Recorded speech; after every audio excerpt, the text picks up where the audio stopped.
Hello friends, welcome to Inidhinidhu channel. இன்றைக்கி நம்ம பார்க்க போகிறது ஓணம் ஸ்பெஷல் கடலை மாவு பர்ஃபி. ரொம்பவே ஈஸியாக இந்த ஸ்வீட் பண்ணிடலாம். எப்படி செய்கிறதுன்னு பார்க்கலாம் வாங்க.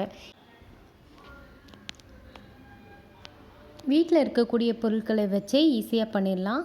1 கப்பு பால், அதே கப்பு கடலை மாவு, அதே கப் அளவு நெய், 1 கப் துருவின தேங்காய், 3 கப் அளவு சர்க்கரை, முந்திரியும் ஏலக்காவும் ஆப்ஷனல், உங்களுக்கு எவ்வளோ வேணாலும் போட்டுக்கலாம். ஆனால் இது எல்லாமே நான் சொன்ன அளவு மட்டும் கரெக்டாக போட்டுருங்க. இப்போ 1 கப்பு பாலில் நம்ம பேனில் சேர்த்துக்கலாம். அதுக்கப்புறம் துருவின தேங்காய் 1 கப்பு. எந்த கப்பில் நீங்கள் அளக்குறீங்களோ அதே கப்பில் தான் எல்லாத்தையுமே சேர்த்துக்கணும். நெய்யை நல்லா உருக்கி சேர்த்துக்கோங்க, அப்போ தான் நல்லாயிருக்கும். இது கூடவே 3 கப் அளவு சர்க்கரை, வெள்ளை சர்க்கரையும் பயன்படுத்திக்கலாம், நாட்டு சர்க்கரையும் நீங்கள் பயன்படுத்திக்கலாம். இதுக்கப்புறம் கடலை மாவு 1 கப்பு. இது எல்லாத்தையும் சேர்த்து மிக்ஸ் பண்ண போகிறோம். அடுப்பு பற்ற வைக்கிறதுக்கு முன்னாடி ஃபஸ்ட்டு மிக்ஸ் பண்ணிடுங்க, அப்போ தான் கட்டி இல்லாமல் இருக்கும். இந்த மாதிரி எல்லாத்தையும் கட்டி இல்லாமல் ஒரு விஸ்கு வச்சு, அப்படி இல்லைன்னா கரண்டியை வச்சு நல்லா மிக்ஸ் பண்ணிக்கோங்க. இப்போ நம்ம அடுப்பில் வைக்கலாம். இந்த மாதிரி அடுப்பில் வச்சுட்டு நல்லா கிண்டி விட்டுட்டே இருக்கணும். கட்டி இல்லாமல் நல்லா கிண்டி விடணும். சர்க்கரை போட்டிருக்கனால அந்த சர்க்கரையில் உள்ள தண்ணி எல்லாம் நல்லா இறங்கி ஜூஸியாக வரும்.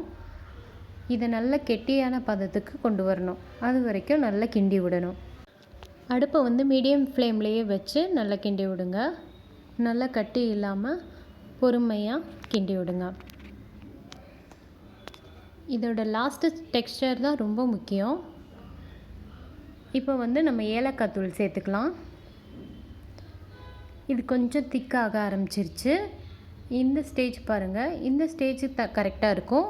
இதுக்கு மேலே ஒரு பதம் கூடிருச்சுனாலும் உங்களுக்கு கெட்டி ஆகிடும், அதுக்கப்புறம் நம்மளுக்கு வராது. ஸோ இந்த ஸ்டேஜ் கரெக்டாக இருக்கும். இப்போ அதுக்கு முன்னாடியே நம்ம ஒரு பேனில் நல்லா எண்ணெய் தடவி வச்சுக்கலாம். எண்ணெய் இல்லாட்டி நெய், உங்களுக்கு எது விருப்பமோ அதை தேய்ச்சி வச்சுக்கலாம். இல்லைன்னா ஒரு தட்டில் இந்த மாதிரி தேய்ச்சிட்டு இதை நல்லாத்தையும் ஊற்றிட்டு செட் பண்ணி வச்சிடலாம். இது ஒரு 2 மணி நேரம் ஆகும். 2 மணி நேரம் கழித்து நல்லா சூப்பராக உங்களுக்கு செட் ஆகிரும். டேஸ்ட்டு அவ்வளோ சூப்பராக இருக்கும். உங்களுக்கு முந்திரி, பாதாம், பிஸ்தா எது வேணாலும் உங்களுக்கு தேவையானதை நீங்கள் யூஸ் பண்ணிக்கலாம். இது மேலே அப்படியே போட்டுட்டு ஒரு 2 மணி நேரம் மூடி போட்டு அப்படியே வச்சுருங்க. இப்போ பாருங்கள், 2 மணி நேரம் ஆயிடுச்சு. சூப்பராக நம்மளுக்கு கடலை மாவு பர்ஃபி ரெடி ஆயிடுச்சு. இதை கட் பண்ணி நீங்கள் சாப்பிட்டு பாருங்கள், செம்ம சூப்பராக இருக்கும். உங்கள் பர்த்டேக்கு, வெட்டிங் டேக்கு இந்த மாதிரி ஸ்வீட்டு கூட பண்ணி கொடுக்கலாம். சூப்பராக இருக்கும். இந்த வீடியோ பிடிச்சிருந்துச்சுன்னா லைக் பண்ணுங்கள், ஷேர் பண்ணுங்கள், சப்ஸ்கிரைப் பண்ணுங்கள். மீண்டும் அடுத்த வீடியோவில் சந்திக்கிறேன். Bye friends.